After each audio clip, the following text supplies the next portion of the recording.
Hello everyone, this video is based on a design idea, making a car engine starter using supercapacitors. I did not implement it, but I hope to implement it uh, very soon when time permits. One of my viewers asked me whether it is possible to make an engine starter on our own. Well, this is an interesting idea, so I'll try to shed some light on it. Suppose your gasoline-powered car is stuck somewhere and your car battery is nearly dead and unable to start the engine. In this situation, if you have an emergency starter, that will help. Otherwise, it will cause a huge problem. So the question is, can we make such a engine starter using supercapacitor bank? So the answer is yes, I think we can, and I'll shed some light on it and I'll try to explain how we can make such an engine starter.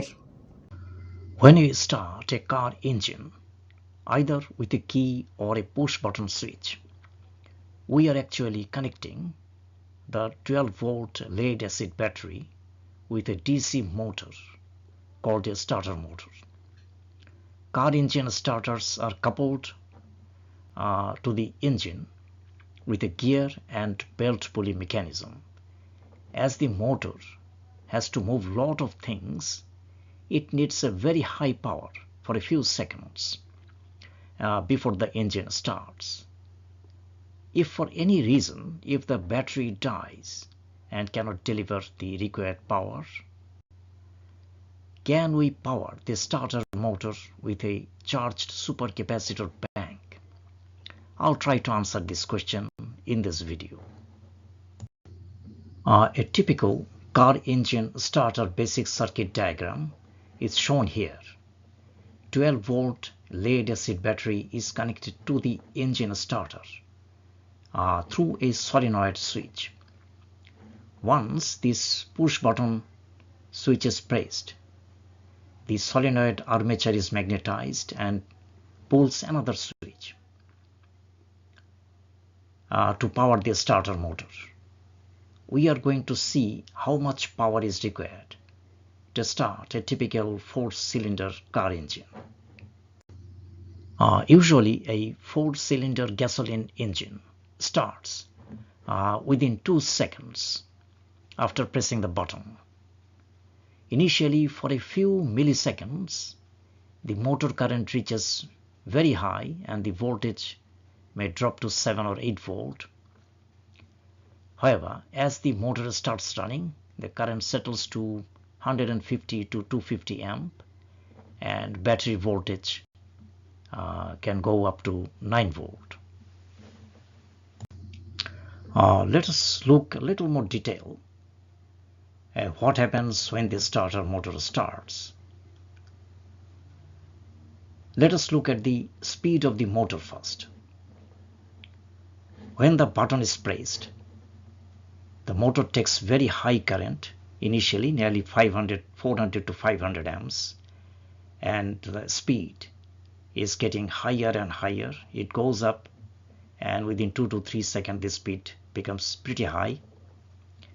And if we take a look at the torque, initial torque is very large, and as the motor speeds up, the torque goes down. And about the power, when we press the button, start button, the voltage across the motor is very low and the current is high, so the power is low. And at the end also the power is low. It reaches peak in the middle. Every battery has an internal resistance. This is why if we connect a load across the terminal, the voltage goes down. For a battery which sees terminal voltage of 9 volt, for a load taking 200 amp, the internal resistance is nearly 0.015 ohm or 15 milliohm. Let us now calculate how much power and energy is needed for a starter motor to start an engine. Let us consider that during the starting process, battery voltage is 9 volt and the current is 200 amp. The cranking power becomes P equals V into I, that is 1.8 kilowatt. So if we consider 2 seconds are needed to start the engine, energy needed is power multiplied by time, that is 3.6 kilojoules. The power and energy that has been estimated is for a typical 4-cylinder engine. This power and energy will be higher for a larger engine size and weather condition. Energy could vary from 2 kilojoules to 10 kilojoules. Supercapacitors are kind of electrolytic capacitors whose capacity are very high, few farads to 1000 farads. But the terminal voltage is very low, typically 2 to 3 volt only. So we need several capacitors in series to get 12 volt. Other important point is, to get high current, we need very low internal resistance, or called ESR. I was searching in DigiKey, the online supplier. The parametric search gives me several options. I choose one from the list, comparing the price, capacity, and internal resistance, or ESR. The capacitor that I choose is TPLH 2R7 800 PES 35X71 from Ticket Group. Its guaranteed minimum value of capacity is 760 farad and the internal resistance is 3 milliohm. This seems good for the purpose. The terminal connections are shown in the datasheet. As each capacitor can withstand up to 2.5 volt, we need 5 such capacitors in series to get our desired voltage of 12 volt. However, due to series connection, the capacitance drops by 1/5 of the value of a single capacitor. So we need 2 such series capacitors in parallel. This series parallel combination forms a capacitor bank. The ultimate value becomes 304 farad and its internal resistance becomes 7.5 milliohm. Now if our capacitor bank is fully charged to 12 volt and is connected to a starter motor and the current draw is 200 amp, the voltage drop in the internal resistance is 1.5 volt and the starter gets 10.5 volt, which is sufficient for the motor to start the engine. Now we have to calculate the energy of the capacitor bank. Energy stored in a capacitor is expressed by the equation energy equals half C V square, and Vc square means Vc is the capacitor voltage. It should be squared, and this is the capacitor value, and half of this, the entire thing, is the energy. So when our capacitor bank is charged to 12 volt, the energy stored is, using this equation, we find nearly 22 kilojoules. So when it is connected to the starter and the voltage drop is 10 volt, then from 12 volt to 10 volt the energy at this very point is 15 kilojoules. So the difference in energy should be spent in starting the motor. Now, considering the loss of energy inside the capacitor, we can do a little correction. During the 2-second starting process, energy lost inside the capacitor, that is heating, which is spent in heating the resistor, is nearly 600 joules. So utilizable energy is this one minus this one, so nearly 6 kilojoules, and which is still more than sufficient to start the engine. One precaution should be taken during the charging process of the capacitor bank.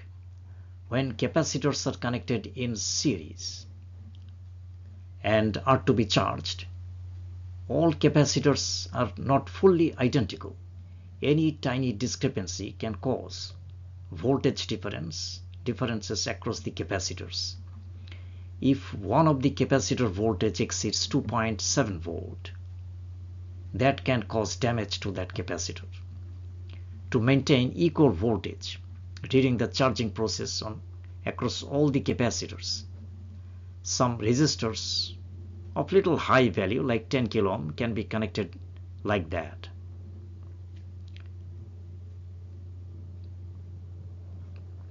When the charge is complete, these resistors will bleed the capacitor and slowly discharge the capacitors.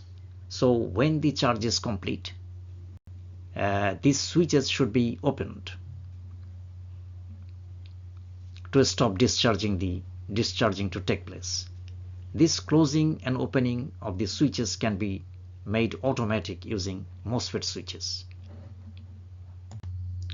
Now we need to find out how long it will take to charge our capacitor bank.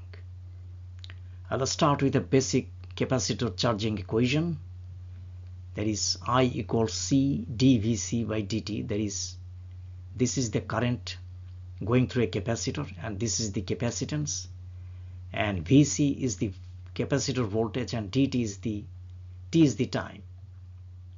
So the current depends on rate of change of capacitor voltage. So from this basic equation I can come to the final equation, that is our intended equation, time needed to charge the capacitor bank. So that becomes Vc multiplied by C by I. Vc is the capacitor voltage, that is 12 volt in our case. C is the capacity, that is 304 farad, and I is the current. So if we think of constant current charging, we can set our benchtop power supply at 12.2 volt and constant current 1 amp. Then it takes nearly 60 minutes, that is nearly an hour, to charge the capacitor completely. And if we use 2 amp, charging current 2 amp, the total time to charge becomes 30 minutes. So for constant voltage charging, the equation will be different, and the time to charge is expressed by this equation. Here R is the resistance internal resistance of the power supply itself, and for constant voltage charging it is better to adjust the voltage at 12.5 volt. Otherwise it will take long time to charge the capacitor completely, and when we see that the voltage across the capacitor reaches 12 volt, we can stop or disconnect the power supply. Practically our capacitor bank starter looks like this. Several capacitors on a printed circuit board and 2 cables for the clip. As it is only an idea which is not practically implemented by me, there could be some mistakes I made. I do not have the facility at present to implement it. Please correct me if I am wrong. I hope to make the correction in my video.